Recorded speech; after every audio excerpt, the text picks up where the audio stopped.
cold open question, really a vibe check for this very exciting April 1st episode of the Just Basketball Show. Announcement coming after the break.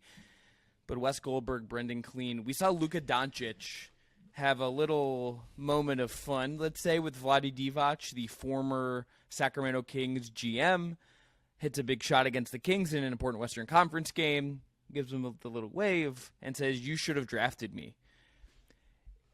I just got, like, this is just one of the, is this the coldest, like, taunt we've seen an NBA player do this year? Is this, like, the best NBA player taunt we've seen this entire season? I'm going to say yes.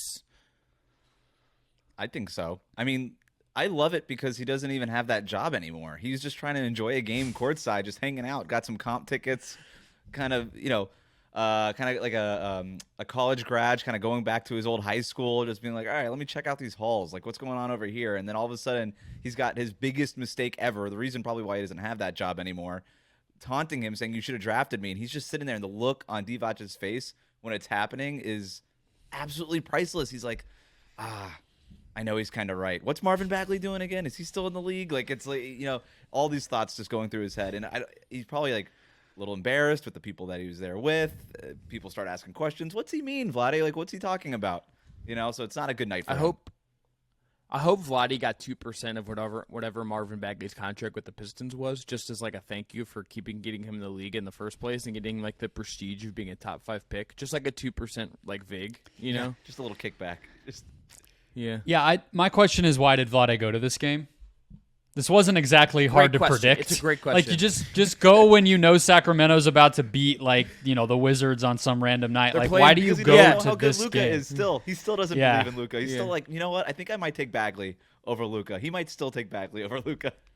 Also, He's like I need a draft of that draft. I need a decision from the court of you two, which is, do I get an opinion about this, given that he very well could have said that to anybody as a member of the team that I cheer for's front office? Like, this could have happened in Phoenix. I'm not sure I'm allowed to have an opinion here. You get an opinion because the person who is responsible for that decision did not sit courtside at a game where that guy had a big shot against you. Like, this is true. He's banned from the premises, created, right? and he's been kicked out of the league. That's actually what happened there. Yeah, the owner's gone. You might have heard about it. Yeah. Yeah. Bob Sarver, unless he has like a mustache, like showing up, like in a trench coat. Yeah. He has like goes full disguise. But the other part of this that I just love is it's one of those things where it's like, as much as I'm sure I haven't gone and like looked up post game quotes or anything, so I don't know what Luka said. I also really would have just like a pool reporter to have to talk to Vlade for like 5 minutes after this game. Like, can we get like a Kings beat reporter to just, or like Tim Cato from The Athletic or someone just like who's there, just being like, all right, you get 3 questions with Vlade just to like get his reaction. What's the % chance that somebody asks like, hey, what did you think of Luka Doncic waving at you and saying you should have drafted me? Is he just going to be like, I honestly don't even know who that is? Because it's like the only excuse to why he didn't draft him in the first place is like he just didn't have him on his board. He was like, Europe, I don't get it. I'm not involved in scouting overseas. It's yeah, too much interesting work. guy to say that, though. That's right. The problem with that argument.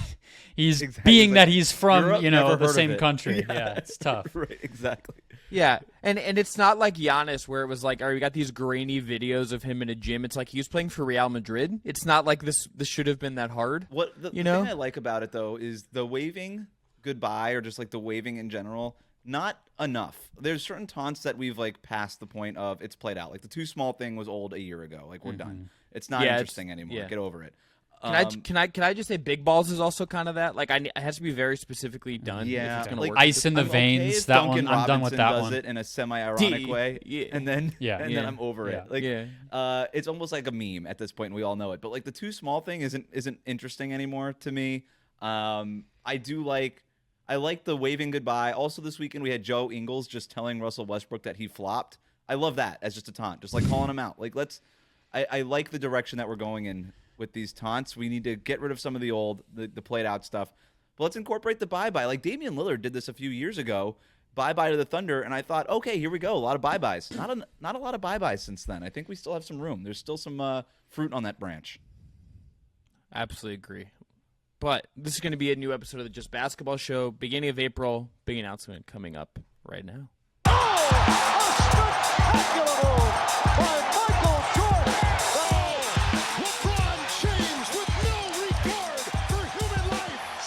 Welcome in to the Just Basketball Show. I'm going to say Just Basketball Show 2.0. Oh, wow. Is what I'm going to call this launch. Yeah. We've sue evolved, us, you Pat know. This is McAfee. Oh, is that a thing that Pat He says? says, I think it's a Pat McAfee Show 2.0. I don't know what it is on ESPN now. I guess it's like Pat McAfee Show 3.0 on ESPN. I'm not like a McAfee guy.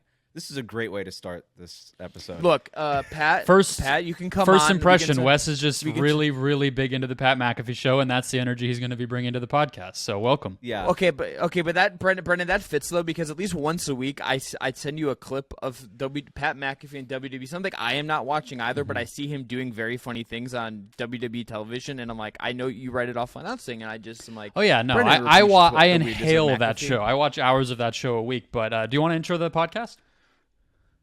Yeah. All right. Sorry, Boston Connor. Wes Goldberg is joining Just Basketball. You may know Wes from Lockdown Heat, The Ringer, Real GM, many appearances on this show, including filling in for Brendan a couple weeks ago. Wes, it's great to have you. What's your opening statement here at this press conference? Oh, we got the sirens. Let's himself. go. He has them for For himself. himself. That's Let's the energy go. that we're He coming just had with. that. Love it. There Oh, we that's go. so Miami. View. Honestly, That's that's incredible. there's a fourth member joining the show, which is Wes's soundboard. I didn't even realize we were getting the package deal there. Oh, yeah. No, we could do a little Miami, Love that. little rhythm. Like, this is what we're doing. Wes Goldberg coming from Miami, joining the Just Basketball podcast. Super excited that you guys reached out and let me join the fun times happening over here. Excited to talk hoops with you guys. And, yeah, this is going to be great. We got to get the some soundboard. non-Miami sounds on there. You know, maybe switch that around a little bit. Well, I don't know. It'll just have to come naturally. It'll be stuff that organic. There we go. Okay. I'll capture some like deep cold winds that happen when I'm walking from my apartment to Rocket Mortgage Field. That's the middle of winter for me. get a little of just these? like a little bit slight. Yeah, that's just me usually. Honestly, that's just a little bit depressed, a little bit sad as it's cold and it's like April. I'm like, why is it snowing? It's not great. But other news, along with Wes coming on, is we're going to expand to 3 days a week. There's so much going on in the world of basketball, NBA, WNBA, free agencies on the horizon always in this league, which we'll get to in a minute. We do some slop. Playoffs are obviously on the horizon, most importantly in terms of actual games. So we're going to do 3 days a week. Most weeks, it's going to be Mondays, Wednesdays, and Fridays. That's going to be the 3 days a week you get the Just Basketball Show on YouTube, wherever you get your podcast. So please subscribe, rate, review, tell your friends. We're really excited to expand what we're doing here and dive into everything that's to come. It's going to be a really fun playoffs, we think. A lot of stuff, a lot at stake. A lot of teams staring down history, staring down big opportunities, a lot of questions on a lot of teams. And we're really excited to have Wes join us and dive in 3 days a week here on the Just Basketball Show. We're going to fully introduce Wes with one of our favorite games, which is basketball speed dating. To get to know Wes a little bit, we did this. Brendan and I, I don't know what I was going to say there, but Brendan and I have gone through this exercise together, is what I want to say. We've had this with other guests that have come on as well. So Who Wes, did the let's best? dive in. Who did the best with this? Vince Goodwill did a pretty good job. I think he might be my favorite. I'm gonna say Vince. I remember yours being pretty good as well, because mine was just like LeBron, because I'm from Cleveland, Ohio, and of a certain age, so it's like duh. That's kind of the thing, you know. You had a little more variety, I feel like, Brendan. So Wes, first question: who's your first favorite player? Are we just talking about basketball or just like in general? No, No, yeah. I want your favorite right guard in the NFL. Circa It's like basketball 2006. speed dating, so it's implied, you know. Okay, understood. It's Dwayne Wade. He's the first. He's the first love. The reason I got into basketball in the way that I did. It's Dwayne Wade.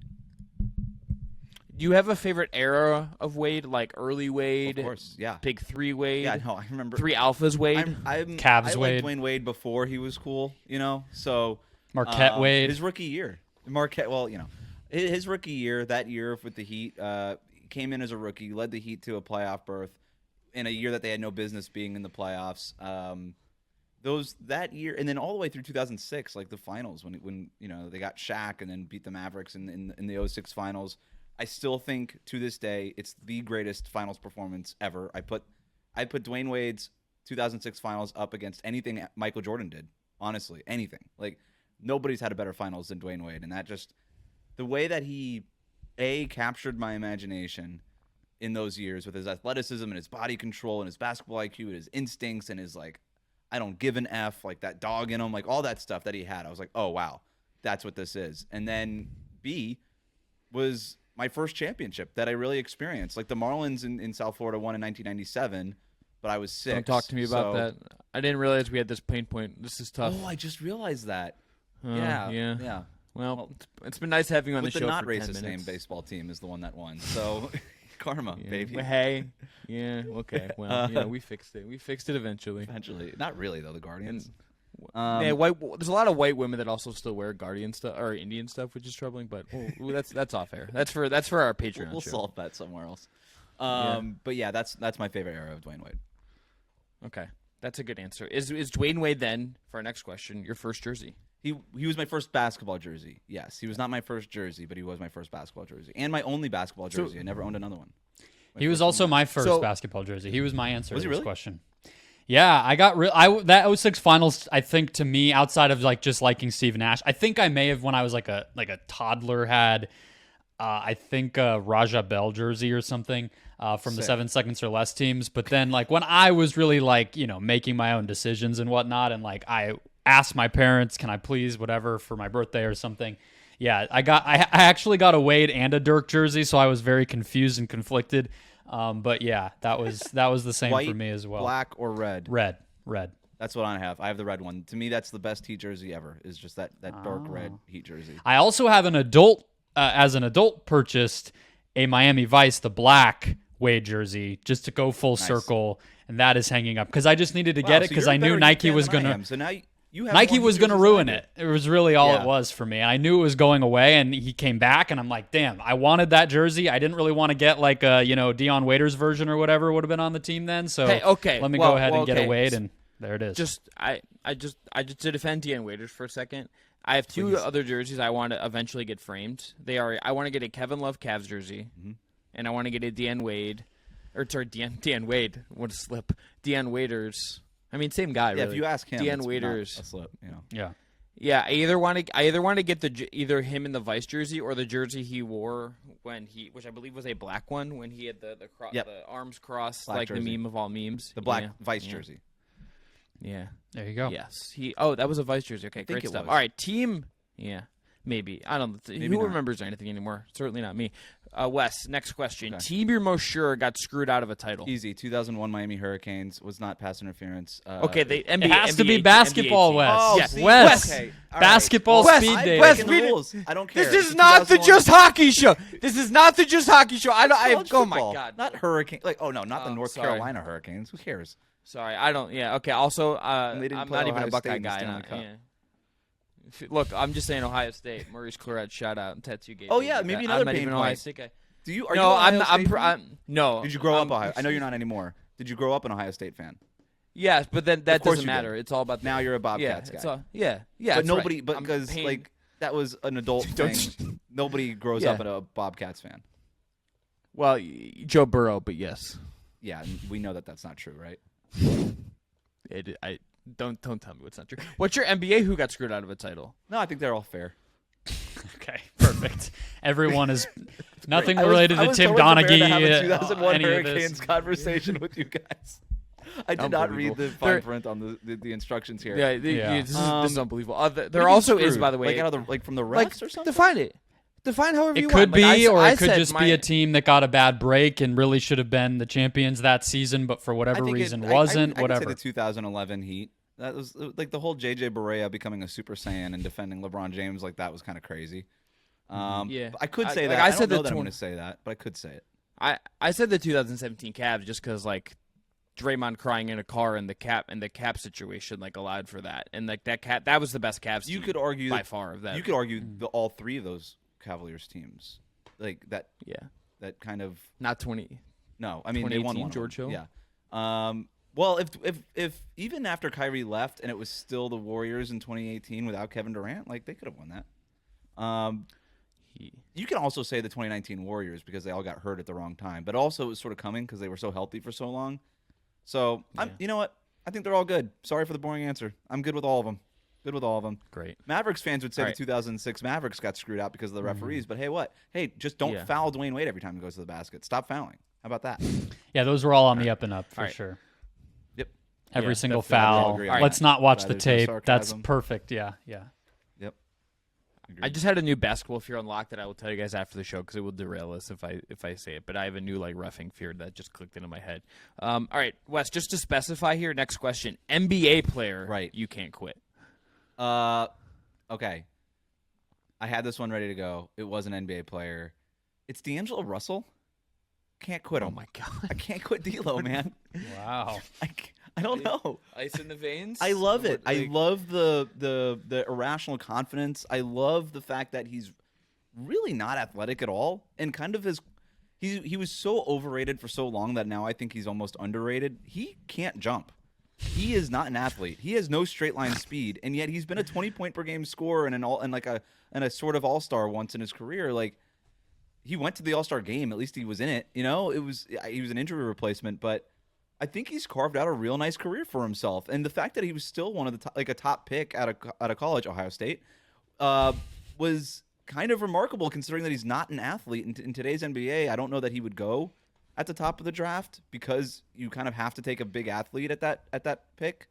But I think he's really done a lot with with less. And that sounds weird considering who we're talking about. But I don't know. I also did a profile on him when I was covering the Warriors for the San Jose Mercury News. I did like a deep dive profile on him, talked with him, his family, a lot of people around him, and I think I just got to know him enough now I have a soft spot for him. So I'm going to go D'Lo. Chris, I cannot wait to just use on this the- against him in like a month. Oh, yeah. Yeah, it's gonna be. I This is mean, I great. have two things. Number one, I just assume Wes also like accidentally like got his friend in trouble with his friend's partner via like Snapchat videos at some point. Like I just assume that's something D'Lo like Wes also did if he's defending D'Lo. Secondly, D'Lo trying the last like a week ago, trying to like recreate the Dwayne Wade image on the LeBron dunk is just like one of the like no, you know yourself, my God, like don't do that. Like, No, don't. he's corny. Like, you can't. He's so corny. He's like the Drake of the NBA. He's like, I'm going to do it. I know it's corny, but everybody's going to love it anyway. Or not. Maybe that's why he's still in Lakers. So LeBron is also just notably one of the corniest people that has ever. They're all existed. corny. Anthony Davis is still like, what's that unibrow? Like, get over it, dude. Like, they're all corny, man. I thought like year 3, shave that thing. Maybe your brand should be good basketball player instead of the brow. And he's like, no, this is what I do. All right, let's go to favorite NBA player archetype. I know you might want to be like Ken Dorsey at quarterback, like Ed Reed, Clinton Portis. Like you might go there, but favorite NBA player archetype. Sort of related to the last one. So I think I get so bogged down. I think we do just in general in basketball media. It's like 3-and-D, like, great shot chart. This is the most efficient kind of player type and all this. And I love all that stuff I do, but give me just the gunner. Give me the confident gunner who's willing to take every shot. I love that. It's the only player that makes me stop thinking. Like I love when like Anthony Edwards is just going off and I'm like, I don't care if the shots are good. I don't care if their quality looks. I don't care. I love that he's taking them. I love that he has the confidence and the cojones to do it. I love that he's just going out there and he's taking over the game. That's the one thing that kind of makes me shut my analytic brain off and just like sit back and enjoy. It's my favorite kind of player archetype. Miss me with the 3-and-D guys. I think those guys are so overrated now that we're getting to the point of like, oh, would you trade a first-round pick for Robert Covington 6 years ago? And you're like, stop. The guy can't dribble in a straight line. Forget it. Like, give me the guy who can just take me up another level. I love those players. They just capture the imagination. Related to the D'Lo thing, again, my first favorite player, Dwayne Wade. Like, I have a pattern here. Those are the guys. This stretch without Trey in Atlanta, DeJounte Murray is doing his best to single-handedly bring this back. Yes. He's like, I miss it 100%. too. 44 points Watch on me. 44 shots. Shout out to Kobe. Yep. I'm like, yes, I'm here for all of it. Yep, midi after midi over 7-3 Kristaps Porzingis, and I'm like you. I literally was rooting for every bucket to go in, no matter how insane those shot attempts would have been in a And coaching the film crazy room or fadeaways- whatever. The crazy fadeaways from 18 feet, falling back, not looking to pass at all. I'm like, I am so here for all of this. Like I told you Dwayne Wade, but the other guys growing up were Allen Iverson and Kobe Bryant. Like those are my dudes. Let's go. Like those are all the things that I like about basketball. That's a good answer. All right, what food and drink goes best with basketball? Wow, this is a great question. So basketball, nighttime sport primarily, date night sport. That's kind of what the league was founded on. So I'm thinking like, what's date night? Because like I feel like football is very much like wings, pizza, cracking open some beers in the afternoon. But that's not the NBA. That's not nighttime. Like so I'm thinking like, I don't know, like Chinese food and a red wine to me. Oh, I love that. I'm going. That's give me like great. give me some chicken and broccoli and a Cabernet, and I'm happy. I will say the biggest upgrade the Suns Arena ever made when they did some renovations and everything and finally like decided to get some upscale food options. They have multiple Benihana little windows throughout the arena. So you can get like a nice fried rice. You can get, I think they have like some prepackaged sushi. Wouldn't say I'm fully vouching for that, but you know, it's that it is. It makes sense. It's like, yeah, this has to be a little different, you know, maybe a little rum and Coke if you don't want the wine, you know, like get something going. Yeah. I like it. So on this note, I was just in at Barclays Center, home of the Brooklyn Nets, and more importantly, the New York Liberty. Not for NBA stuff, but for something else. And I was getting a beer. Brendan has converted me. Brendan, by the way, I'm just telling you, were you at Barclays Center for a Zach Bryan concert? That I was not there for. You kind of made that sound like a secret, Chris. Like you were there to like assassinate the U.S. like emissary or something. Well, Joe Biden was. I was okay, but I was before the show. I was trying to get over to the very good MLB store that is much better than NBA store. Mm-hmm. I was like, let me spend some money, and I couldn't get over there because Joe Biden was in New York with Hillary Clinton and Bill Clinton and Barack Obama, and they blocked off streets, and I was like, what are we doing here? I'm really mad about this right now. Not a Biden. So, you know. I really just want my troubling. I fit into Miami that way, I guess, with the Cubans. All right, so we'll come back. That's fine. Yeah, there we go. So I was getting a Modelo, and I was like looking at the liquor they had behind there. They had like a 12-year aged Japanese whiskey for mixed drinks, and I'm like, why? Who? Okay, like I'm giving. It's like Hakushu. Number one, this is like yes. It takes too long. Number one, like to make a mixed drink in that speed and that setting. And number two, like how many people are like, that's the whiskey that I want. Like they're like specifically calling out like, yes, I'd like the 12-year aged Japanese whiskey in my like. At MSG, I'd believe it. Whiskey and Coke. At Barclays, you know, the tickets are like Barclays, $8, so any old person's coming in, they probably don't have that, you know, specific of a taste. If at MSG, it's like you got to have some. You know, so you got to have some spending money. So I would believe it. Well, there, they have they have like the fine dining thing I think in MSG too now, which is a whole thing. So it's tough. All right, Wes, favorite basketball movie? Space Jam. It's a good take. Space Jam. I don't really like the other ones at all. White Men Can't Jump. I don't know if that's technically a basketball movie. The remake? Oh yeah.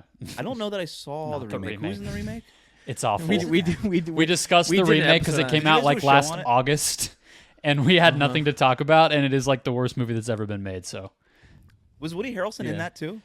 No, it was Jack Harlow. Jack Harlow played Woody Harrelson's character, and then a bunch of Vince Staples was the highlight of that movie by far. Yes. As far as the cast goes, yeah. I bet he's hilarious. Jack Harlow, not so much. No, it's Space Jam and White Men Can't Jump are the only ones I actually like. I don't like messages like, oh, let's just get together as a team. I'm a Dwayne Wade guy. I'm a D'Lo guy. No more team. No teamwork. No moral to the story. Go out and buckets. Take the buckets. Let's go. You're like Coach Carter as it sends the wrong message to the next generation of Hoopers. You know, man. You're like Hoosiers. What are we doing is here? Nasty, man. Makes me throw up. Yeah, team Get out of here basketball with family really values. I don't need it. Yeah, it's kind of true. All right, last question. NBA jersey, basketball jersey, you wish you had framed in your office. Like, to give you a chance to think about this. So my answer, when I have a version of this here, was I want a Ricky Rubio Spain jersey. That's the one I want framed in my office. Because you can't have too many Rubio jerseys. No, you can't. Never. I'll take every never. Pacers. No, let's get a little, Yeah. The Pacers one would be a festival pull, though. That's because he never played a game. It'd be like the Sheed one with the Hawks. Especially for folks that look like the three of us, it's perfect. Yeah, white dude in a Pacers jersey. That's right. What else could you want? Yeah. That's right. Hoosiers playing in the background. That's right. I can get Pat one. McAfee show on too. I don't know, man. Like I think I would. I maybe like the old school Heat jersey, like the '90s one with like the big thick lettering and numbering, like Udonis Haslem. That feels like. So I was gonna say. Haslam feels like the one that would be kind of like a cool non-star guy to get, or like if there's like a rant. I don't. So to be like not so on brand on the Heat, the guy I would love like the old Kevin Garnett Timberwolves jersey. Oh yeah, that's a good one. That's just a sick jersey. The Garnett works, like it just works. Like everything about it aesthetically is awesome, and that was another one of my dudes growing up too. So I might go. Another one along those lines, Penny Magic jersey, the pinstripes. The pinstripes. Just Hardaway is just like a sick name. I don't even care about liking the player. I obviously wasn't alive during his heyday. I'm good with all of it. I just want it looks cool. That is enough for me. The 90s jerseys, you really can't go wrong. Hornets, any like a Larry Johnson I would take. Ooh. Yeah, they're all good. Yeah. Yeah, the old Raptors jerseys are great, but there's no players that I really care about. I wasn't really a Vince Carter guy. Yeah. All right. Going Garnett. Vince Carter pass. We took the Vince speed Carter out of passed speed him. dating there. Yeah, that's what happens when Wes is like, Slow let and me talk sensual, about baby. Let's go. We're doing great today. This is wonderful. All right. Want to tell you real quick about our friends at Thrive Fantasy. Thrive Fantasy is a player prop DFS platform where you can pick more or less on your favorite players across multiple sports, including the NBA and the NFL when that's in season. Sign up today with code Just Basketabll, and Thrive will match your first deposit up to $250. Our guy Colby Olson, who I just saw in New York for a sec, Brian, and I will be doing videos, props, and betting-related content over on our TikTok page, so check that out and use, again, that code Thrive Fantasy for a great deposit match up to $250.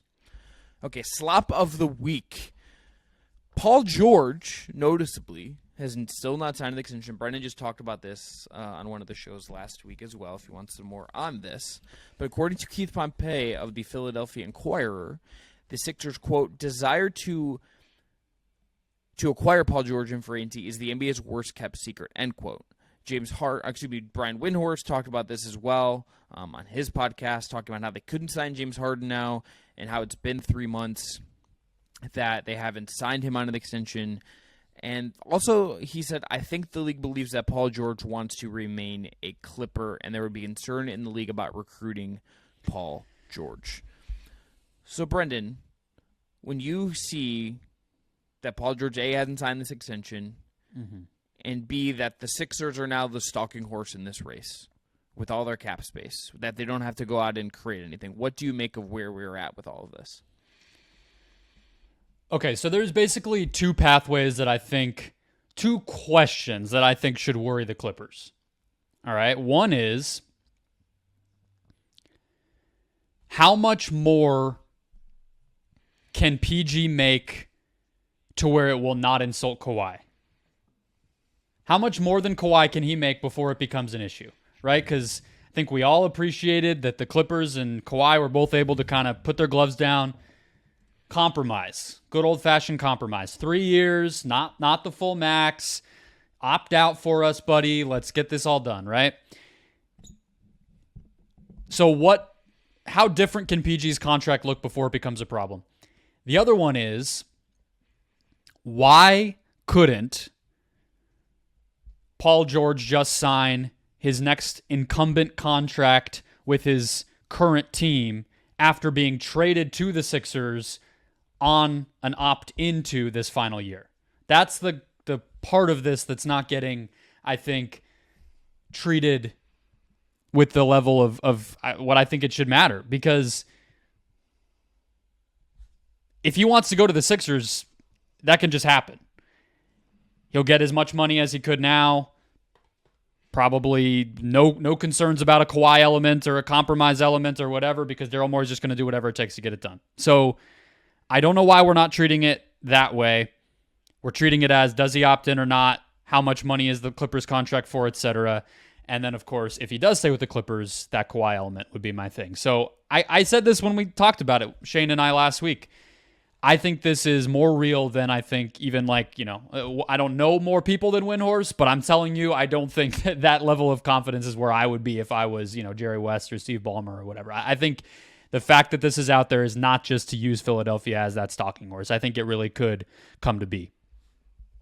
Yeah, I think the initial reaction, Brendan, is exactly what you're talking about there, where it's like, okay, obviously Philly is the contending team with the cap space. Let's use them as leverage over the Clippers to get as much money as possible. And there's probably an element of that to what's going on. But you're also right to call this out as definitely real, right? We remember this with Brooklyn, where Kevin Durant signed his extension, thinking that everybody else was going to follow him, Kyrie and James Harden, and what happened? It didn't happen. And then the team broke up because basically Kyrie couldn't get to an agreement with the Nets, and he gets traded, and Harden gets traded, and then eventually Durant gets traded. So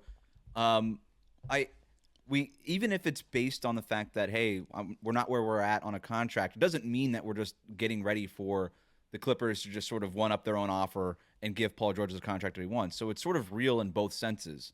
Like, they wouldn't be using this leverage if Paul George was totally happy and not willing to go somewhere else, right? If he can opt out and become a free agent. So I definitely think that we need to treat this as real. And I don't know how much the Kawhi thing is going to be a factor. I guess you would just have to ask him. If push comes to shove, I mean, credit to Paul George for playing his cards right. Like, being the second one to sign the extension, he could be like, hey, man, like, you traded all that stuff for me in the first place to get Kawhi in the building. Now you're going to let me walk away for nothing just because Kawhi doesn't want to make less money than me? Like, if push comes to shove and the Clippers are like, hey, Kawhi, would you rather have Paul George here making more money than you, or just no Paul George at all? And, hey, guess what? Now your running partner is James Harden, who's been super dependable his entire career. Like, what do you want to do?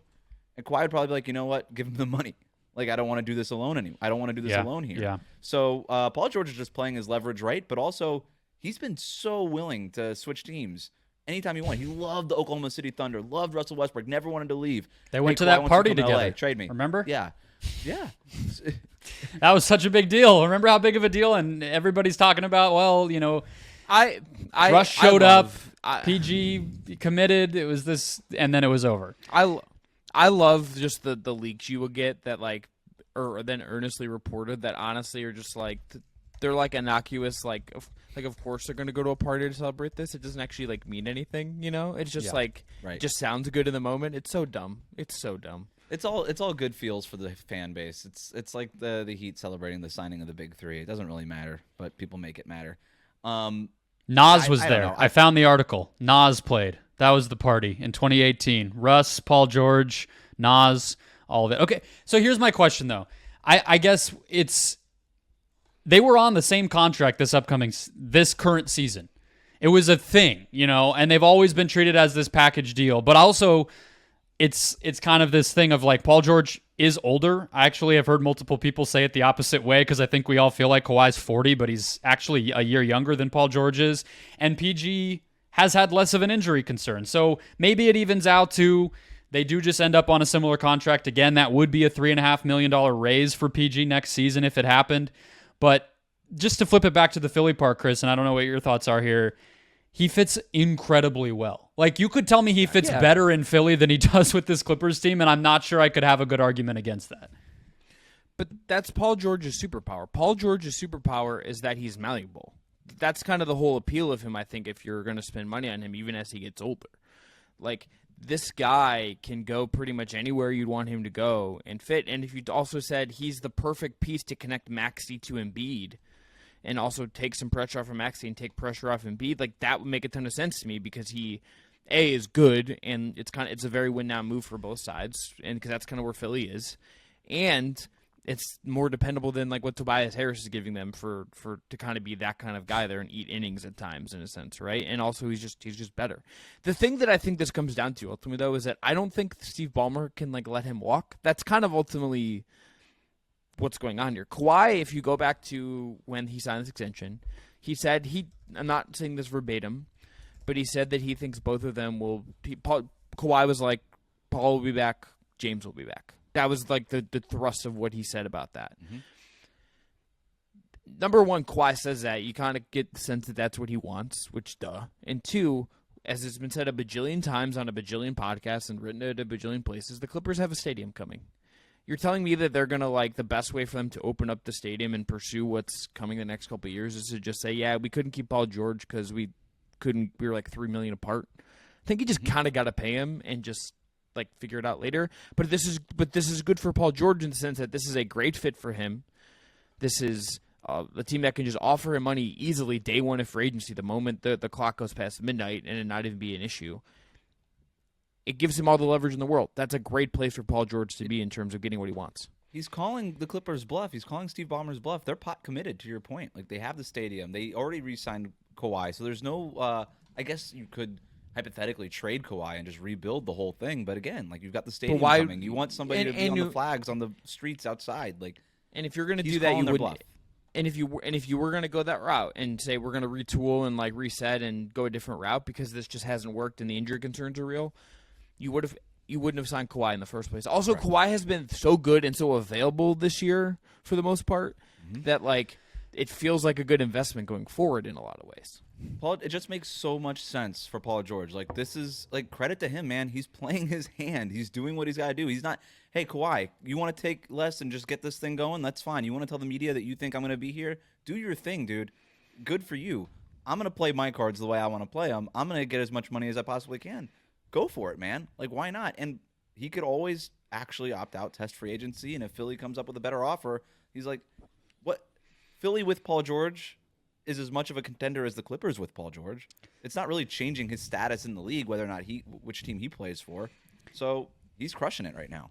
Yeah, I think the fit thing to me, I think it's just a little less valuable now to have two wings together like that than we maybe thought it was when they got together 5 years ago, right? I mean, we talk about it with Boston now as kind of a weakness. They need to get size at their other positions. They need to get shooting and ball handling to kind of complement. And with the Magic, Paolo and Franz being like size, well, you can switch anytime that they're kind of running an action together, and neither one of them is quite the level of ball handler to keep up with a conference that has Nikola Jokic or Anthony Edwards or Shai Gilgeous-Alexander. So I actually think I might like the Philly fit better. Now, it doesn't matter what I think. It matters how he feels, and obviously fit isn't just basketball. It can be personalities and city and all that stuff, but I do think that's why I'm taking it seriously. To get a little more specific with the numbers, too, shout out to Brian Toporek over at Forbes, who broke it down a little bit. And there's some over 38 rule stuff that starts to come into play because a 5-year contract from the Clippers, which could be the thing they hold over all of this, actually gets him to when he's going to be 38. So they can't do it in certain circumstances and whatever. The bottom line is, if they're offering a 4-year contract, it tops out at $221 million. If another team is offering him a max of all maxes 4-year contract in free agency this summer, were he to opt out, that number's 212. So you're talking about a difference of $9 million. But the years are different, right? Well, I think that they could do some version of 5-year contracts, but it basically limits out at a certain amount because of that 38 stuff. So the money starts to not be hugely different. Now, I'm sure there's ways around all of this. I'm sure there's a bunch of different circumstances that all these teams have gone through that even, cap people online don't think of. But that starts to make me more and more believe it, is all I'm saying. Like that $9 million when you're that age and have made that much money, is that going to be the difference between where you want to play and where you don't want to play? If the fit and everything else is pretty even, the chance to win a title is pretty even. I just think it's, again, more real than even Windhorst or some of these people are giving it credence to. Yeah, so what's the tax rate in Philly versus California? I know if Pennsylvania has state income tax, less. but yeah, it's probably less. There we go. We got to the bottom of the finances. I just wanted to be the first person. I just want to be the first person to bring that up, because that is always the thing that never actually matters that people say matters. There's 1, 2, 3. There's 5 teams that could afford to just offer Paul George the max with their projected cap space according to Spotrac, and that's Philly being one of them. The Pistons, which they can give him 2 max contracts, are not going to get him. Let's go. The Utah Jazz, and then 2 interesting ones.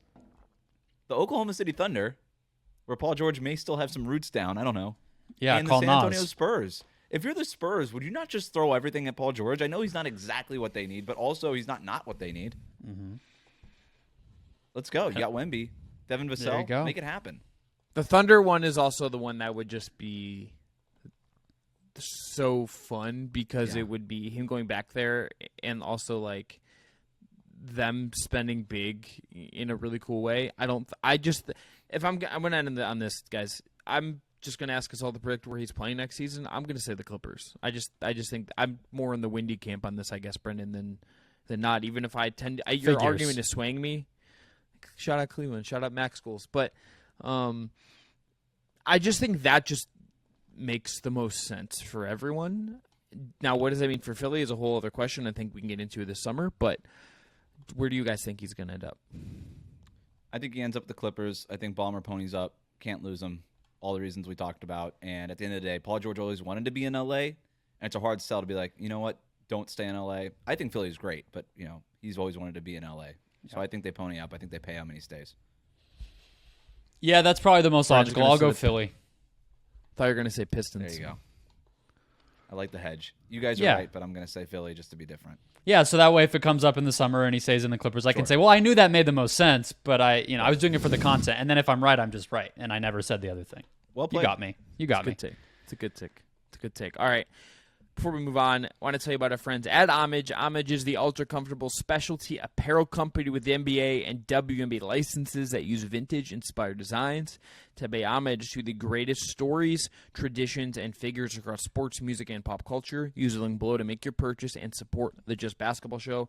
I finally, guys, pulled the trigger, so to speak, on the Guardians starter Homage jacket. I cannot wait to Proud wear of you, this man. the So entire you summer. got You've been teasing it for a while. I didn't know if it was ever going to happen. For a team whose logo was created like a few months ago. A couple years ago, but don't slander me, Wes. But yeah, and I'm just look. I'm out here. The color supporting palette Before. has To create history what to never it. created. Right. Yeah. Color palette. Red. Let me. Red, just white, and root for my blue. team There's a using- lot of history there. That's right. That's right. We're Guardians. I can't. I Yeah. was gonna say I can't do it. Yeah, I can't- just I can I'd make a cut it Biden there. joke again. Yeah, Yeah, I think we're in the wrong territory. Yeah, Wes is really pushing us. We're turning into a college football podcast as Correct. well as Yes. as It's a good thing I have sleeves on. If I just showed up and started talking like this with no sleeves McAfee. and an undercut. All right. Yeah, in the undercut. All right, let's move on. Our big topic of the day, biggest NBA playoff X factors. We're going to go through we each have a list that we've prepared. We're not going to get to every single one I think on our list because both of our lists are longer than the three we have each been allotted. And I'm curious to see if and when we overlap. I want to kick us off, guys, because I want to just see if you're going to let me even do this one because it is I think because of where he is coming from, it absolutely should count. Because what his health is going to mean to the Eastern Conference is going to say a lot about how the first I have round him goes at too. most.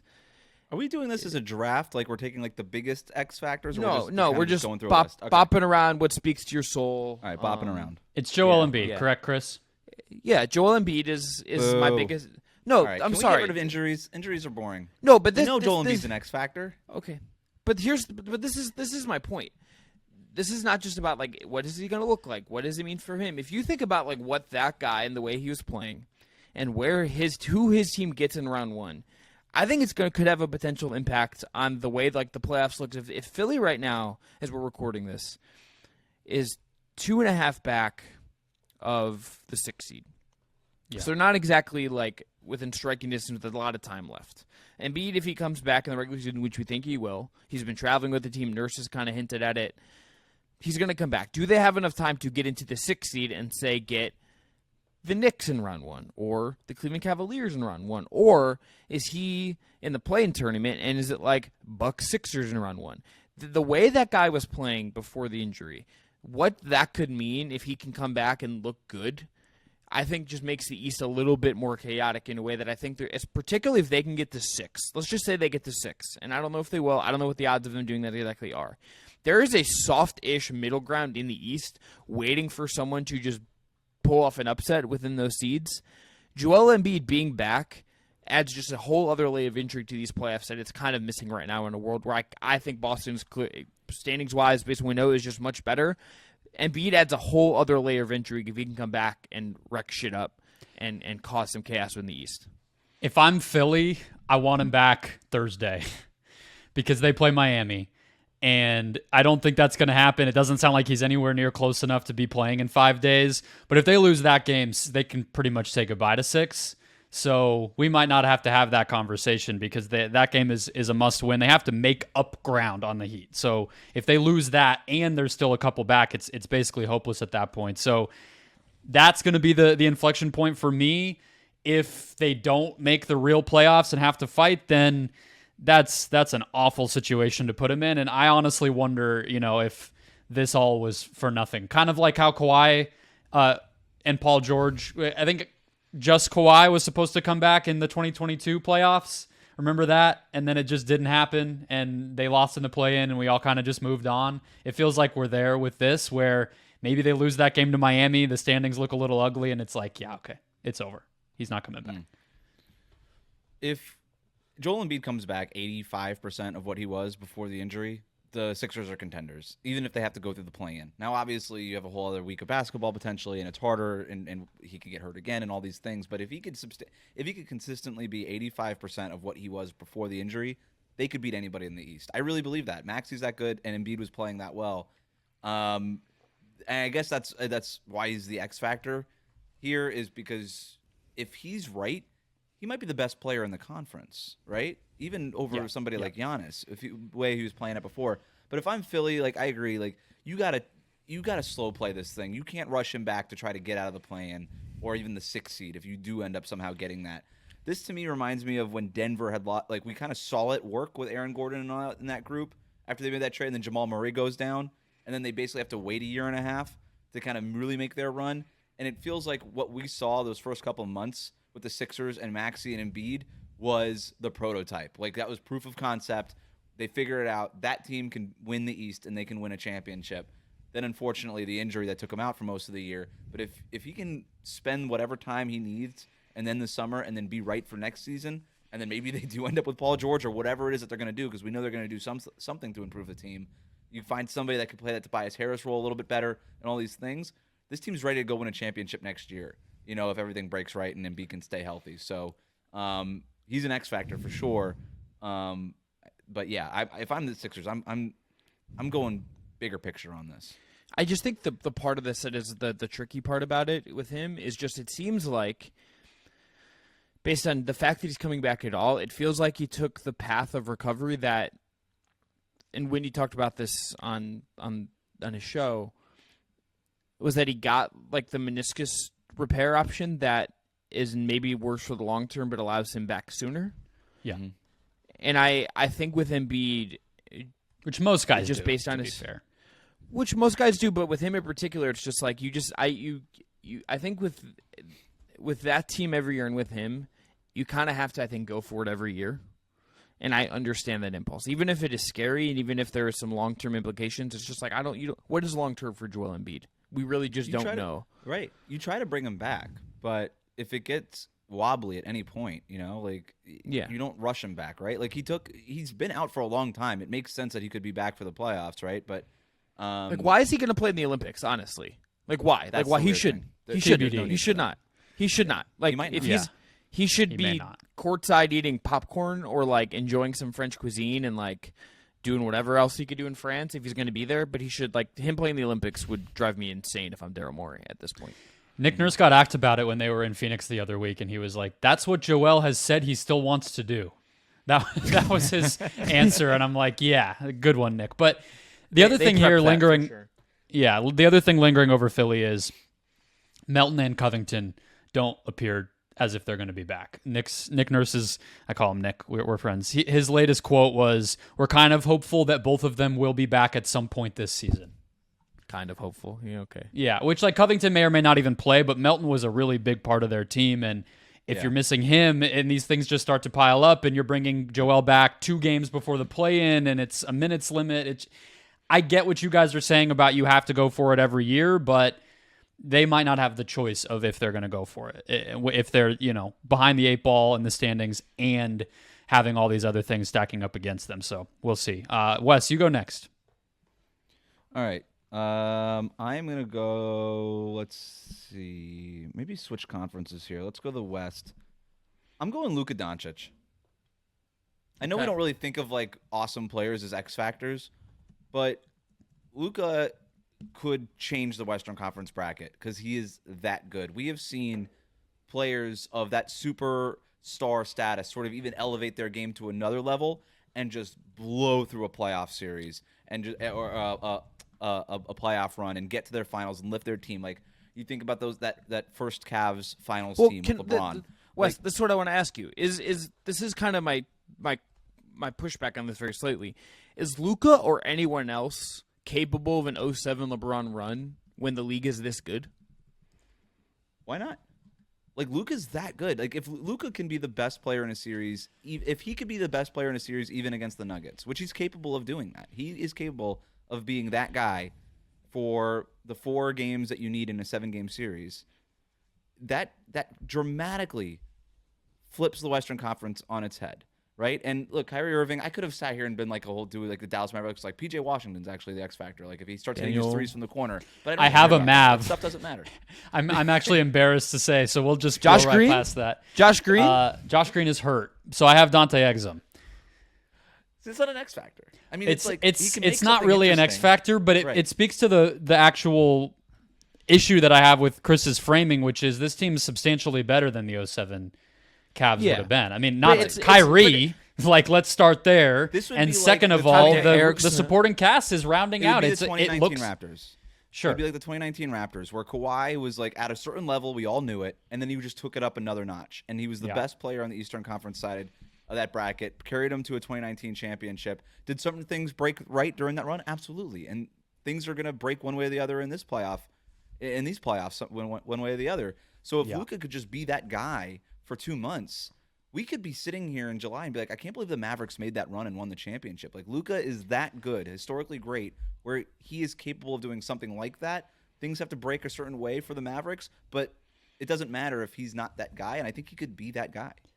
The other thing is, we don't even have to go to 2019. We could look at the 2022 Dallas Mavericks, right? They had a decent supporting cast. They had a guard scorer who stepped up. It was Brunson in that case, and they're, Bullock and Tim Hardaway Jr., Dorian Finney-Smith. They got just enough from that supporting cast, and they did this. They already, they upset a 64-win team in the second round, which we can not talk about. And The then Heat last year. The Heat last Jimmy year. Butler, Who was that and te- then who was the that supporting team? cast caught fire, the Miami Heat.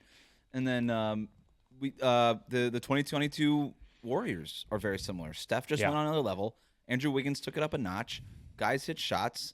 They win the championship. I think we that kinda do see right. this. Like this actually is sort of the pattern lately. The 2021 Bucks, right? Giannis. It is more a guy peaking plus awesome depth.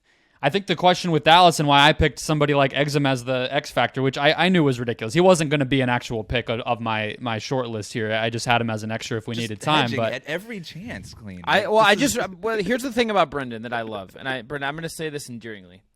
I really do mean this. I love this about you. You sometimes, for the sake of the content, like work yourself into a shoot where like you just come up with like a really specific answer to like there's more obvious answers, and you're like, Chris Middleton's my early season East MVP.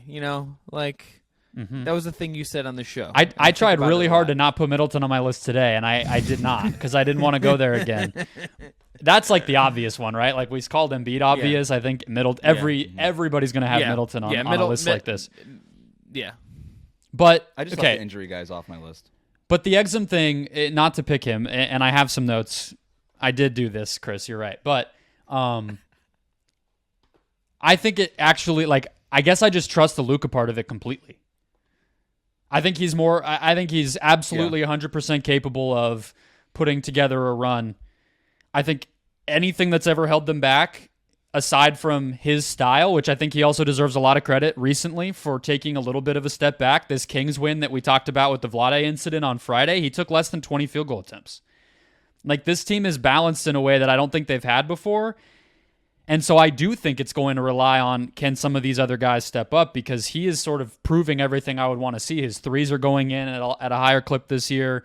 He's dealing with this right leg thing that he had this huge brace on his knee, grimacing every time he runs up and down the court. I guess getting the 6 seed would be big for them to get that week off, but I kind of trust every other aspect of it. So this is an awesome pick, but I do have some questions about the rest of the guys because they're going to need to do enough. They're going to need to be able to field a rotation of 8 two-way players to get through these rounds, even if Luka's awesome. So I do still want to see that. And the way Kyrie, we should mention that the way Kyrie has been playing lately is another reason why the Mavericks are in this conversation and have been on the run that they're at, right? And so they are getting enough from other guys for the most part. Can they do it in the playoffs? You need a certain floor for them to hit.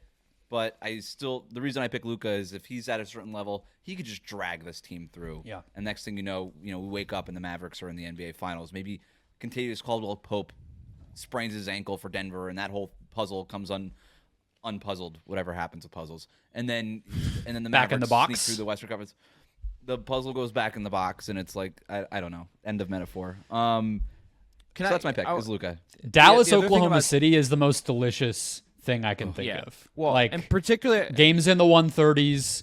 the most questionable team going up against the single, greatest like one individual guy. Like that's what I'm kind of hoping we get out of this whole thing. Because I feel like they have 6 pretty close to locked up. At this point, it's just who are they going to play? The other thing I would throw to is, the other night Dallas had like 18 dunks in a game, which you remember sometimes that there aren't as many dunks in NBA games as you might think, and like 18 is a really good number. That team is really good at getting rim pressure and really good at getting downhill because of Luka, and I think also because of Kyrie. Kyrie's played really well in what they need him to be and what they need him to do this year, to his credit. Those 2 shot makers plus all the rim pressure is like that formula speaks to me in a way that I think the point of picking them as a possible like dark horse in the West, that's not going to be fun for anyone. If you told me like they give the Thunder like a lot of problems just based on that model, I'd be like, yeah, I could absolutely see that being a thing. Brendan, who's your first one? It's not Exum. It's not Exum. All right. He yes or no? No didn't hedging. actually we can't exist. Go back and be like, I actually did pick Exum after he scored 35 points in Game 3 in this year. Okay. Yeah, I may do that, but it's not on the list. All right, Jalen Williams is my next one. Speaking of picks that I takes that I made on this podcast for either content or real, depending on the moment that I'm referring to it in hindsight. Jalen Williams. This was minus 500 on the board. I just want to say first. Like, this was absolutely minus 500. First of all, Wes, Jalen Williams went to my high school, so I am completely in the bag. I am the biggest fucking homer of this guy that I could possibly be. Second of all, did you guys go at the same time? No, he's way younger, right? No, yeah, he's way younger. At the same time. Brendan actually, like Jason Tatum, is still only 19. So yeah, that's very cool. I looked up to him when I was a freshman. Now I'm making my way through. I'm about to graduate. This also is one of my takes that Chris likes to throw at me. We're previewing the Thunder in October. We are doing our player to watch. We each picked a guy it's the way we did it was like somebody that's going to be talked about at the end of the season. You did the Heat preview, and I threw this question out, and I'll just, we'll go back to it now. I asked if Jalen Williams could end up one day being better than Shai Gilgeous-Alexander. I just put it out there. Again, it was just one of those things. Just asking. I didn't, say we will. We are 3 guys on a podcast just asking questions. Like, that feels right. Yeah. So, okay. My thing with J-Dub, though, in this postseason is he has to be significantly better than second-year player going through his first postseason. He's not having the cute adjustment phase of some of these guys where they're just, if they can be an awesome 7th man, it'll be really fun. They'll get a little profile written about them midway through the second round because they score 18 points and have a big shot in the fourth quarter. Jalen Williams needs to be on par with, if we're thinking of him as the second best player on Oklahoma City, on par with Jamal Murray, on par with Karl Anthony Towns, on par with, Kyrie Irving, who we just talked about. And that is a really high bar. I trust the shooting. I trust the low turnovers. I trust the solid defense. He's a freak athlete. All that, I actually buy it. I think he's proven enough over 2 seasons now where the idea, he's just going to fall off because he's young, I don't really think he will. But it is asking a lot for a guy like that with so little experience in the only sample size we have in the play-in last year. Nobody really wanting to kind of step up and seize that moment outside of Josh Giddey taking like 30 shots, right? To ask that guy to go toe-to-toe with some of the guys I just listed off. So I think considering the experience level, considering some of the questions and the expectations that Oklahoma City has earned, I think this guy is one of the biggest swing players in the whole postseason. This is a great pick because if you're an opposing coach and you think, okay, we've got a series coming up against OKC, what are we doing? First thing, how do we stop Shai? That's the first thing on your to-do list. And then you get the trickle-down effect, right? And as you get through a series, coaches are going to figure out ways to scheme Shai out of the game or stop him or limit him or something. They're going to be putting a lot of attention on him. That goes to Jalen Williams, and it goes specifically to Jalen Williams to make up for all that stuff. Also because what you were talking about, Brendan, like, you don't want that on Josh Giddey's plate. You don't want that on Isaiah Joe's plate. Like, teams are going to be so happy if they're leaving Giddey and Joe open. Like, as great of a three-point shooter as Isaiah Joe is, he's not winning a playoff series for you. And so they're going to hope that those guys try to beat them. It's going to be on Jalen Williams to take whatever attention that Shai isn't getting, basically, and just or the attention that Shai is getting for Jalen to counter that and be like, okay, I could be the dude for 6 minutes in a pivotal game in a playoff series, and I could just take this thing over while they're over here worrying about SGA. he is a huge X factor. You're absolutely like the guy's a star already. Like the guy's a star, Yeah. but it's his first playoff season. We haven't seen him in a playoff setting, and he might have to take it up in another notch because people are going to scheme against him and his team. And so I think it's fair. I love his tough shot making. Yeah. I love when he's got like the reins of the offense for those first 3 or 4 minutes of the fourth quarter, and SGA is getting his rest. And you can see it a lot, him being able to take over those games. But those games in the regular season one-offs, very different than what it's going to be in a playoff series where you're getting schemed against. So it's a great pick. So J-Dub is averaging 19 points per game this season. Some numbers. OKC, 5-0 when he scores 30+. They win over 70% of their games when he scores 25+. The fourth quarter stuff. 7 of his 19 points per game come in the fourth quarter. 56% shooting in fourth quarters this year. 68% shooting in the clutch. He's 26th in the NBA in total clutch points. 26 isn't super high, but you just think about one guy from every team, right? He's above that. And they've been this season close to a net zero net rating with Williams on and Shea off. If they can at least break even in the moments when Shea's off the court, that's a recipe to win a playoff series. I mean, we've all covered playoff series. The minute your star player goes off the bench, you start tallying what did they score, what was the run when that guy sat. If they can go neutral, zero, just break even in those moments, that's how you start to pick up wins, and it has to continue. But I think you're right. It can't just be he survives. He has to do what I think he's been doing in this regular season, and there's going to be moments where they need him to have that 25, 30-point game in order to win. And, it's a lot. The dude is in his early 20s. It's going to be pretty cool to see if he can do it. The Thunder guy I had on my list that maybe you guys had as well in some capacities. I had Chet. I think J-Dub's a great pick here, but I think Chet, just from terms of what he's going to be asked I had to him on my list too. What he's going to be asked to do defensively, what he's going to be asked to be structurally for that team, and what he's going to get thrown at him in his first time through this, in his first season, I think is just going to be really intriguing, and I think say a lot about, like they've bet on that style and the way he's playing in a way that I think is just I just gonna be kind of really expect him interesting to struggle. Like, So I just do think I. Chet will struggle, and that's why I didn't pick him, because I'm like, he's skinny, his shot creation comes and goes, how much they use him comes and goes. I guess I just think they can win even if he struggles, whereas their number 2 offensive engine, I don't. That was kind of where I went with J-Dub. Instead of just going like, can Chet stand up against the boss battles of Rudy Gobert, Nikola Jokic, like all these guys that are going to be like, the answer is going to be no, and Probably, so yeah. how do you make up for that? Well, you just dominate on other parts of the court. Maybe your wings with Shea and Jalen Williams could take it over. I had Holmgren on my list too, but we talked it through, and I like the Jalen Williams pick more. Yeah, I agree. All right, let's switch gears a little bit. I'm gonna go here and go to the first role player that any of us have picked. Okay. And it's on a team that I've increasingly become sold on, and I think there's a big-name star player you could pick from this team, maybe another star player you could pick from this team, but I'm going to go role guy, and I'm going to go with Herb Jones. Herb Jones is, obviously we've known him since he came to the league, is not on Herb. He is an amazing defender. I think maybe underratedly, not talked about enough, slept on, as the kids would say, shooting 42% from three. Not this anymore. year. He's evolved into the guy that everybody keeps saying that about, but who actually gets talked about like a lot. This is what happens. He's the guy that nobody's talking about. Everybody's talking about him. All the time. It's like that talking tweet about that says, whatever, Steph Curry doesn't have a bag or whatever that everybody always throws out when people say ridiculous things. LeBron talking about bag was very good content recently. I'm this to like Twitter discourse right now, so I just have missed this. But Herb Jones is awesome, and guess what team they might be playing in the first round in all likelihood? The Los Angeles Clippers. What Herb Jones does in that series on both ends of the floor is going to have a massive impact on if New Orleans can beat the Clippers, a team that not that long ago Brendan and I were very high on and had in the title conversation. They've slipped back a little bit now, have struggled of late. There's a guy on their team that is going to be one of the picks if we get there.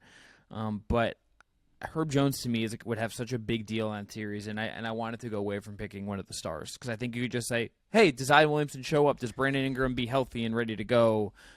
Does CJ McCollum do enough? Like I'm going with Herb Jones because the two-way stuff they're going to need from him to beat a team like Clippers and make a run is just palpably important. My question would be, what about what he does do you not think will happen? I'm not worried about him. So that's why I guess he didn't make my list. Is just he's making like 40+% of his threes. He's a Swiss Army knife on defense. He's like their point guard in certain possessions. He plays hard as hell.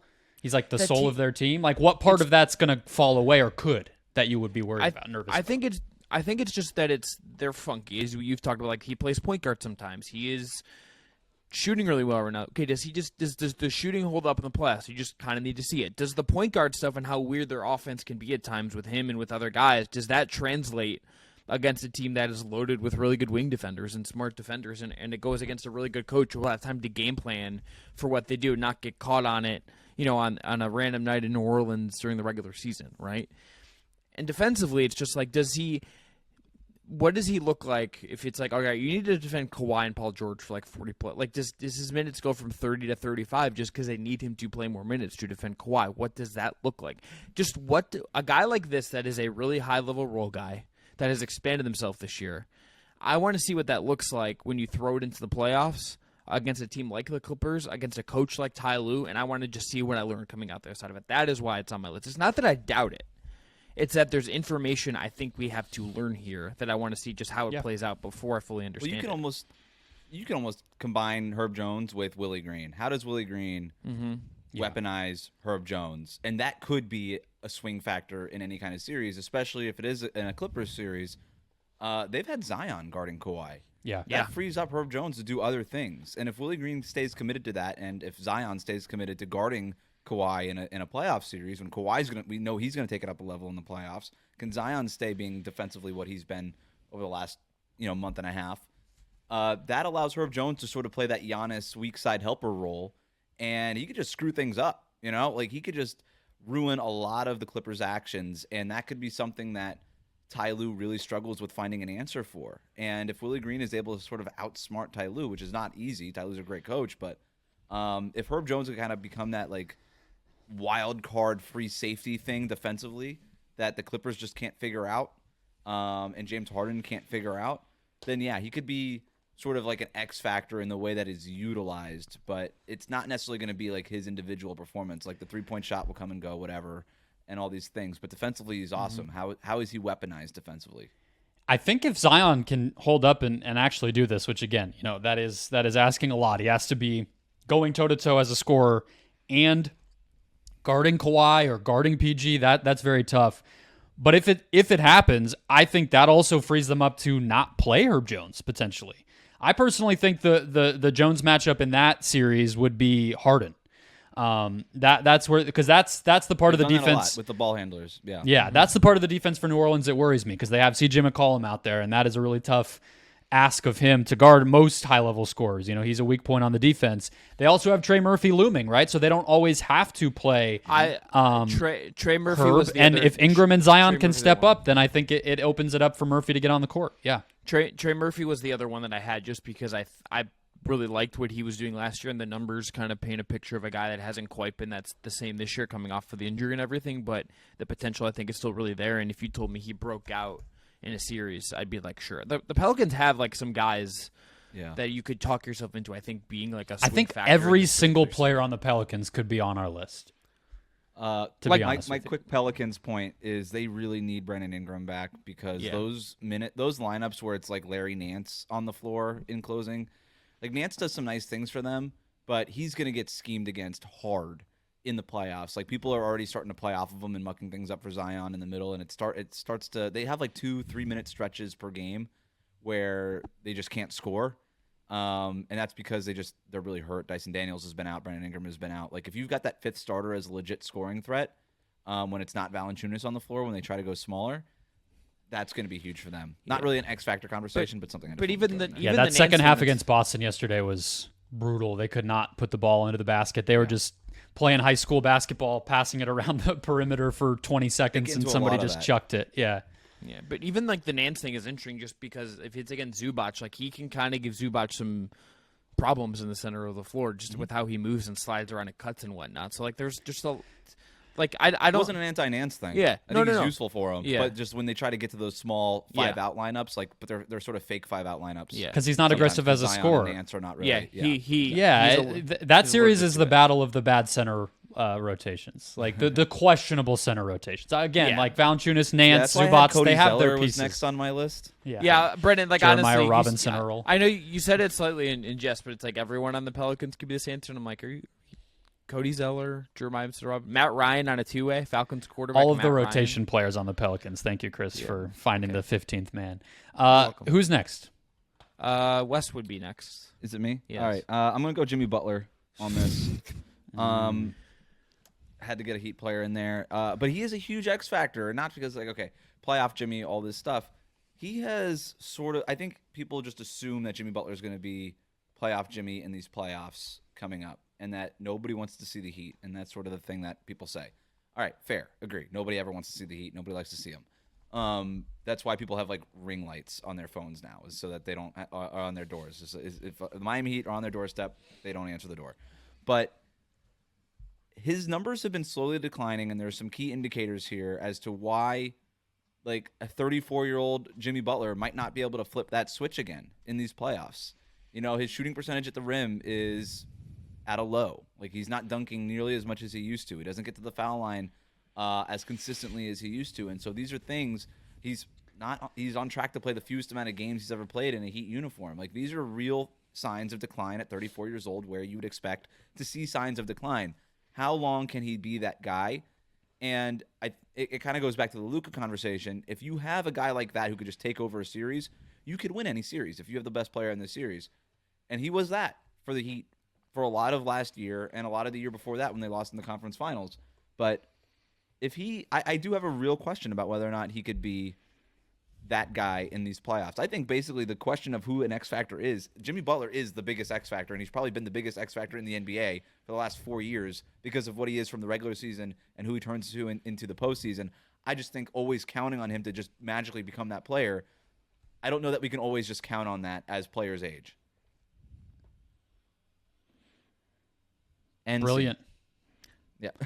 Brilliant. No, I think the lack of the ability to get to the line at a super duper high level is going to be what holds him back and their offense back if he's not able to re-engage that. I mean, you could go per game. You can look at all sorts of different things. We know that part of why he's an X factor is some of the stats you would look at in the regular season can be lying to you, but that is how they tend to scrape by in a lot of these matchups. That Denver game, they make their run, quote unquote, a couple weeks ago by just slowly getting to the free throw line, 10 more times than Denver and a half or whatever. And that with how slow they play and with the lack of offensive punch, like that is a crutch for them. And he's the guy who can do it more than anybody. So it's not just that, but it's all these little things that I think would be understandable for a player as he ages, but that if he doesn't have, they can't win their, lockdown defense plus just enough offense way anymore because they can't get to the just enough offense.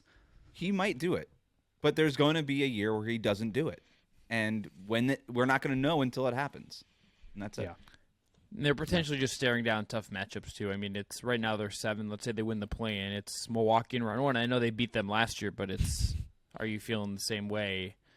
Are you feeling overly confident based on what you just said, Wes? Like kind of going, I would not, and just based on what we've seen from this year. And I think some of the more positive things about the Bucks, even if there's still some weirdness within that team, and why they're, I think a distant second behind the Celtics in the conference.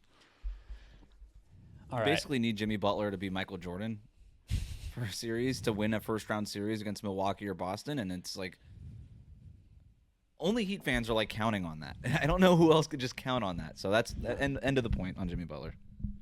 No more negative things for me on Jimmy Butler. All right, I have a role player, but I'll skip him. Wow, because it's not as exciting. So I'll go back to the West. Karl Anthony Towns. So this is not a health. This is not fully health. I would have said this before he got hurt. Yeah. Because the way he has evolved his game this season, can that continue? We went from thinking that the Rudy Gobert pairing was a tire fire, a complete non-starter, they need to tear the whole team down, to, wow, Cat has really made adjustments to his approach on both ends of the floor to really make this work. The numbers prove it. When they are both on the court this year, the Wolves are plus 8.5 per 100 possessions. Last year, it was as I pointed out, not as bad as some people thought, but still not great. When Cat and Ant are on the court together, +9 per 100 possessions. It's worked. All the different things that they've needed from their star players playing together has really, really flourished this season. He's driving to the basket almost 3 times more per game. I think we would all just agree watching that he's chased guys around on the perimeter and held up in space as a defender a lot better. His usage is... His assist rate is the main thing that's down. So they've used him less as a playmaker. So can all of that translate? This guy is basically a wholly different player than we've ever seen. Yes, he's coming back from an injury, but they need him to be that dude stylistically, even more than production-wise, for them to survive and make good on the championship promise. I think we all would agree that they have. And it's just going to be really exciting to see if he has that in him. Doing it in the postseason is a very different thing. All the things that you just said are marks of a player maturing, right? And maturity things. He's figuring out his voice on the Minnesota Timberwolves, how he needs to play. He's being willingly sacrificing things so that other guys could fit in. That's a maturity thing. Can he also make the right decisions at the end of games and playoffs? That's why he's probably a huge X factor here, is because he's got all the talent in the world, but does he do something dumb in the last 5 minutes of a close game that potentially costs the Timberwolves a game, like he's done in the past? But I guess if you're a Timberwolves fan, you would be encouraged by some of the things that he's been doing lately. So, yeah, I think it comes down to decision-making for him, too. Well, for sure. I mean, they also, they just need his scoring at the end of the day. Yeah. The way they've been winning without him is not sustainable. They can't be... You can't ask Naz Reid to be taking 10 threes a game in the playoff series. Or maybe you can. I don't know. I'm not going to question Naz Reid. But... It's the same way I feel about the Knicks right now, where what they're doing is replicable when you're beating the Bulls and the whatever every night in the regular season, and Brunson can just shoot it 30 times a game and you squeak out these wins in the 90s. But Minnesota's going to need to keep up with a Denver's offense, Oklahoma City's offense, Phoenix's offense potentially in the first round or whatever. They're going to need Karl Anthony Towns. Mm-hmm. Chris, what do you got? The other thing with Towns too is if you told me they just played Denver and played a really great defensive game. But do I believe that in a playoff series against a team like that they would need to beat the Western Conference Finals, that they could do that 4 times? I don't know if as good as their defense is, I just believe that. I think to your point, it's all about the offense Towns provides. That's why you could have fan casted them trading him last offseason just to get out ahead of it and say, we kind of understand that this doesn't totally work. We're not going to give it time. I think part of the reason you're patient with him, even with the money, even with just kind of some of his limitations, is really just about the fact that you need his offense, you need his shooting, and he's going to be a pressure release for Ant, right? Just having that kind of floor spacer and scoring threat on the floor for Ant in the playoff series when the game gets into half court and gets bogged down, even if it's not always going to be the prettiest thing, that's valuable for Anthony Edwards as he's going through it as this version of himself for the first time. That's going to be really, really important. He also just gives them at least someone who has at least been around some of these moments before, and that team is still, I think, in different ways kind of growing into this. It's kind of an interesting mix of guys among their core as they go through this. Ant and Jalen McDaniels haven't exactly been through this. Gobert's had some big playoff disappointments when he was with Utah, which is why he's in Minnesota now. Towns has had, I guess the play-in thing with Pat Bev jumping on the scores table is his big moment, but he's at least played in some of this before. Mike Conley's had a ton of success, but has never got the big thing. This is such an interesting mix of guys, and Towns in some ways is one of the more experienced ones, which is kind of an interesting attribute in his favor, I think, here. How do you guys? Is it your turn, Chris? I just want to ask one more Towns thing. How do you guys feel about him How do you guys feel about him defensively, in the sense that he is probably always going to be playing with one of Gobert and Naz Reid? You would think, just because those are 3 of their best 8 guys. How do you feel about him defensively against? Let's just say they get New Orleans at some point. How would you feel about against a team that is just a little built that way? Where do you feel about Towns in that specific capacity right now? If he's back healthy, all that. I've said for a while with Towns that part of why I kind of bought that this pairing could at least be good. We'll see if it can reach its ceiling, and him staying on the team and all those questions I think are going to get decided right now. But how many teams can really scheme him off the court? We think of it as a possibility. I watched it with Phoenix because Cam Johnson's sprinting off screens a bunch of times and Chris Paul's finding him in his pocket at the exact moment and Towns is, falling all over him. How many teams can do that? How many teams are really going to punish you in that way when you're just hopeless doing things you're never going to be able to do? I trust him if it's just, somebody calls for him in space on a switch. It's not going to be pretty. It might not always work. Is it really that much worse than a lot of other guys? They can play zone. They can switch things up matchup-wise. Gobert will always be there as a back line, again, because I don't think it's as easy to move all the defensive pieces around exactly the way you want them just because one guy on a defense is out of position, out of their natural position. I just think it's a lot harder to attack than we think. So I do think it's been better, but I think most of my optimism is just it's a lot of theoretical in terms of really exploiting it that I just don't see when I watch this team night to night. Yeah, they have enough of those perimeter defenders like McDaniels and Anthony Edwards when he's super locked in on that. Like, you kind of just you try to take Cat out of the action, scheme him out somewhere and isolate him, but they just at the first point of attack, at that first sort of trigger point, you've got these guys that could just screw things up. And so they end up covering up for him in a very meaningful way. And the other part of that too is if you're an offense spending 15 seconds of the shot clock trying to isolate Karl-Anthony Towns, I think the Timberwolves would love that. They say, yeah, you drain the shot clock trying to get Cat out in space, and then, hey, maybe you blow by him. Guess what? We've got Rudy Gobert at the basket, still screwing up your shot at the rim anyway, so it doesn't matter. Thunder, it's different than the Thunder, but I feel similarly about this in the way about Chet, is that I think the Thunder might be okay if you just waste a bunch of time trying to, attack Chet. Mm-hmm. Like, there is something to that, yes, there are these weak points, but also you're wasting time and not really doing – you get out of rhythm.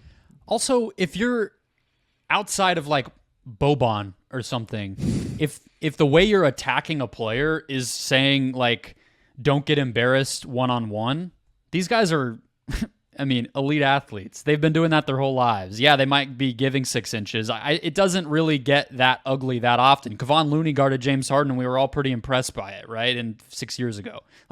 The idea that these guys really, get their ankles broken and it's this, low-light mixtape thing that we're all laughing at is just not what happens. And, yeah, the timing of it, everything else. I think the way to attack Cat is to make him fight through screens, really rotate and take and cover up space off the ball, do those types of things. And again, who runs offense like that anymore? I don't think it's really going to happen. Denver would be one example, but they have the Gordon thing where they actually put Towns on Jokic a lot and Gobert was off ball. So I tell me the team that's going to do it and I'll get worried, but Denver, otherwise OKC, Phoenix, they could spread out the Timberwolves in a very meaningful way. And that's why everybody keeps talking about those Boston teams as tough matchups. Dallas too a little bit. Yeah, if they get to the finals, sure. It's Chris's turn, right? Yeah, I'm going to pivot on the fly here. I was going to go with not the de facto star. This is originally prepped for on the team on the Cleveland Cavaliers. I was going to go Evan Mobley. This is going to be an original pick because I think what he's going to be in the playoffs this year is going to be really interesting. And Darius Garland just hasn't been good enough for us to necessarily pick him in this. But, brother, I'm a little worried about Donovan Mitchell and what he can actually give the rest of the way. He does not look exactly right as of right now. The explosiveness that I think had him as an All-NBA guy before this last couple run, I think has just not come back. Cleveland's offense just doesn't work unless he's attacking, getting penetration, getting shots off, making threes, being Donovan Mitchell. If he's not that guy, this team doesn't feel like it has an identity, and they are staring down increasingly weird things. And even the matchups they could get right now, they've fallen to 4. Orlando in round 1. I'm not saying I would pick Orlando, but if you told me there's a series that it gets really mucky and ugly and there's ways they could lose it, that's a series defensively that I think becomes a problem if Mitchell's not creating things for it the way other guys have played. There's a ton riding on this postseason for that team. There's a lot on his shoulders, and he right now just doesn't look like the guy that you would expect him to and the guy you would need him to be if this team's actually going to maximize whatever its potential is going to be. So I go Donovan Mitchell. Can I do my pick? Yeah. Because it's sort of related to your pick. And you just mentioned Orlando. I've got Jonathan Isaac as my last pick. All right. Because you mentioned that you might not take the Magic. I think I'm going to take the Magic in that series. I think they've been that good, and I think Jonathan Isaac, when he's on the court, just could absolutely screw up everything that Cleveland wants to do. And by the way, like they get to that lineup with Isaac on the court with Jalen Suggs and their other good defenders. Like it's really difficult to score on that team. It's one of those lineups that in its own right is an X factor. Like the small ball Jonathan Isaac lineups are an X factor that can absolutely change a game, that can change a series. And the way that the Magic have been playing, by the way, they've just been a better team than the Cavs lately too. So I don't even know if it would necessarily be an upset for the 5 to beat the 4. And then on that side of the bracket, you get that lineup against the top-seeded Celtics. Now I'm not picking the Magic to do the upset, but if you like schemed up a lineup to give Boston the most possible problems, it would be the Jonathan Isaac, Jalen Suggs with the wings lineup that Orlando could put out. They have a defensive rating this year of 110.8. When Jonathan Isaac is on the court, it's 104.7 points per allowed every 100 possessions, which is zero. It's not a lot. That's no points. So that lineup, I think, is almost the closest thing that we've seen to the death lineup from the Warriors, like pre-KD, when it was sort of new and everybody's like trying to figure out what it is and like how do you scheme against it. And they could just go out there for 4 to 5 minutes a half and just completely change the tone of a game in a playoff series. And I think I would be scared if I was any other team trying to scheme up against that. I think that lineup and the Magic have been that good that that's a team that could really. I'm not picking them to go to the finals, but in terms of X factors, that's something that can make some noise in the playoffs. 15 minutes a game for Isaac is just that's the thing. That's where I don't. Can you get him to 20? Like 15 minutes. That's what I'm. Even at the 15 minutes a game. Yeah, I mean, like that's why it's sort of the X factor. It's like does he have like this such a huge impact in like these little 5-minute spurts? I'm not saying it's going to happen, but that's sort of what makes him the X also, factor. don't Google, like, don't Google him today. Is the other thing I would say. Just going to throw that out there as well. Oh, jeez. I wouldn't be surprised if his minutes did go up. You know, obviously there's always the question of, you know, aggravation and re-injury, and you just have to hope that doesn't happen. But they have already raised them. You know, at the beginning of the year, it was like 11, 14 in November, 12 minutes per game in December. He's been up 17 plus per game in March. And they're using him to, if not always outright close games, because they run such like a hockey rotation with that team, but he'll play deep into the fourth quarter. He did it against the Clippers in this very, very close, grinded out near win that they had on their home court the other night, where they were very much in that game late. And it feels like teams are still not ready for him. He's been in the league forever, but it feels like they still think they can test him despite the stats Wes shared and the highlight plays he makes every night. Like Kawhi's calling for switches to try to go at him, or, you know, the guy who's on him ends up with the ball and they're like, yeah, I'll try this. Stop trying it. It's not going to work. He's one of the best defensive difference makers in the league. He just plays a tiny role, and we didn't see him for 3 years. The other night. Yeah. Magic Pelicans, like CJ McCollum like went through 2 different screens to get Jonathan Isaac switched on him, and then Jonathan Isaac just stole the ball from him. He's unbelievable. I don't know why people keep doing it. He's unbelievable. And if you told me like in the minutes that he just like gobbles up Darius Garland or like Evan Mobley, like I would be like, sure. I think it's the 15 minutes game from the guy in Orlando that I thought about was Suggs for that capacity. Just like because their point guard situation in the playoffs is going to be such an important thing for them to sort through. And if there's like a Suggs break when he's guarded by Jared Allen in the first round, yeah. I mean, it's going to be extreme with him. So I think Orlando, how they kind of survive and play the chess match is going to be interesting. I only have a role player left up. All right, so hit it. But I think it's Wes's turn, actually. Oh, no, you just did Jonathan Isaac. Okay. Yeah. So we're going to end with your Bobby last one. Portis. Okay, this is a good one. Best guy. I want him mic'd up for every game just so I can hear him call for the ball. Just to be like, I just want like. Well, he's been earning it lately. Yeah, 100%. And this might be partially affected by how he lit up the Suns without Giannis and embarrassed and really just ended the Suns season. Bobby Portis is my pick because he is basically playing even minutes with Brook Lopez lately. If you look at the trends, they are playing him as a small ball center. They are spacing the floor. 5 out. I think Dame's pickup over the course of the season is directly linked to why Bobby has been able to be unlocked and why they trust him more. The pick and pop game that those two guys have, the driving kick stuff that Dame's been able to unlock with Giannis in the lineup, without Giannis in the lineup, whatever the case may be, has allowed them to play through Portis a lot more. This guy was the laughing stock. Bucks fans were openly like, get him off the team, trade him at the deadline. It's not working. His defense is gone. He can't score. It's done. And now I think he's integral. Doc's closing games with him. I mentioned the minutes are similar. The Lillard, Giannis, Portis, and fill in your wing shooters of choice lineups have been really, really good. I just think I'm kind of going to listen to what the team is telling us here, and we think of Brook as this guy who's just this defensive anchor, fundamental to their team. It doesn't feel like Doc feels that way. It doesn't feel like this team is necessarily at its best with Brook playing heavy minutes. They've really found something with Portis coming alive down the stretch, so I think that has to keep up. I also feel like I look at the rest of their roster, and I don't trust... I mean, is Patrick Beverley going to score? Is Malik Beasley going to stay on the court long enough to make a bunch of threes?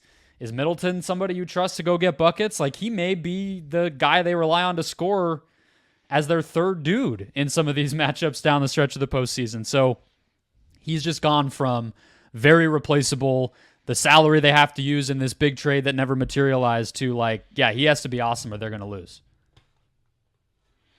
Yeah, he was on my long list that I whittled down. He would have been either the next one or the one after that of where I would have gone if we were going to do 5 apiece or something like that. I think he's the obvious pick. If you aren't going to just do the Chris Middleton thing, I think Portis is clearly the one there. I had a different buck on my list. I had Damian Lillard.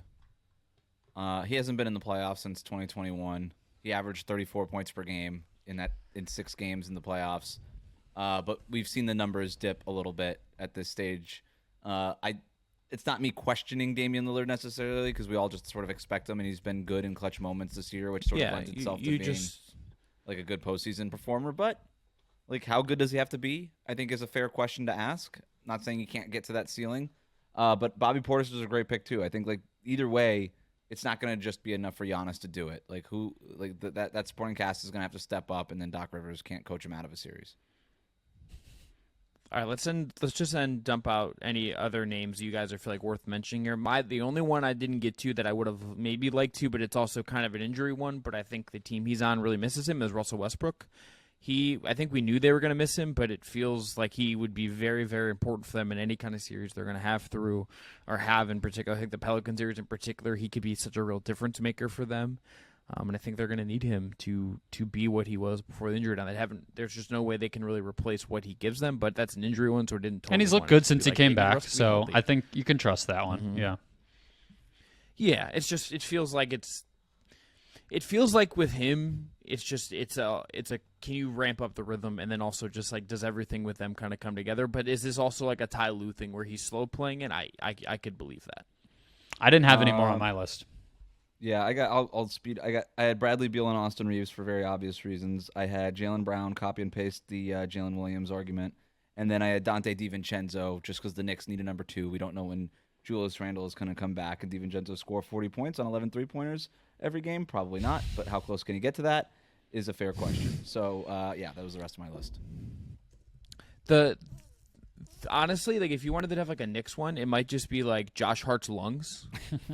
Because is he going to play 48 minutes a game, and like is he like able to sustain, like does McBride's cardio hold up? Jalen Brunson scored 61 points the other night. I know Victor Wembanyama had 40, but he'd scored 61 points the other night, and they lost. Yeah. That is. Wemby's good. I mean, that's where I was with New York. I really wanted to, Randall. It's like the injury thing is kind of boring to talk about, so I didn't really want to do that. But I came down is like, even if Randall is back and can even be as good as he was last year, I'm like, I just don't know if that's enough. Like, as I said with the Minnesota comparison, I don't know if I just feel like the East has gotten better. They already proved it to us last year. Maybe I should just kind of, shut up and buy that kind of the dictate the possession game, smothering defense plus Brunson formula can work. But, they beat a hapless Cavs team. And then they took a Miami, and then they took a Miami team that plays somewhat similarly to them to 6. So what happens if they really have to face like the Pacers? I think that could actually get pretty ugly, even if we all have questions about Indiana too. So I was like, even if Randall's good, I'm not sure I buy it. That's why I didn't include Randall. And the Anunoby thing and the Bojan Bogdanovic thing is helpful. But are they real number 2s in a playoff series? Not really. The answer for the Knicks might be we don't really have a number 2, but we have a number 2 by committee, and our depth is such that our floor is so high that maybe we can cobble together a number 2 by committee, and maybe that's what works. I'm not saying that can't work, but we just historically don't really see that formula work in the playoffs. And it's going to be somebody like they're going to trap Brunson. They're going to take away the pull-up game. Like people are going to scheme against it. Who's the release valve? Who gets them those 8 points in a quarter that they just need when Jalen Brunson is either on the bench or just getting schemed out of a game defensively? So it's got to be somebody. DiVincenzo is sort of like my avatar for that. Just because he sort of makes the most sense, but it's got to be someone. And they need to get up threes if they're going to had some big moments playing too. Great. If they're going to overcome some of those problems, a great way to do that is pile up as many threes as you can. So yeah, DiVincenzo, McBride, guys who can just get that volume there is going to be huge. So I don't think that's a bad one. Yeah.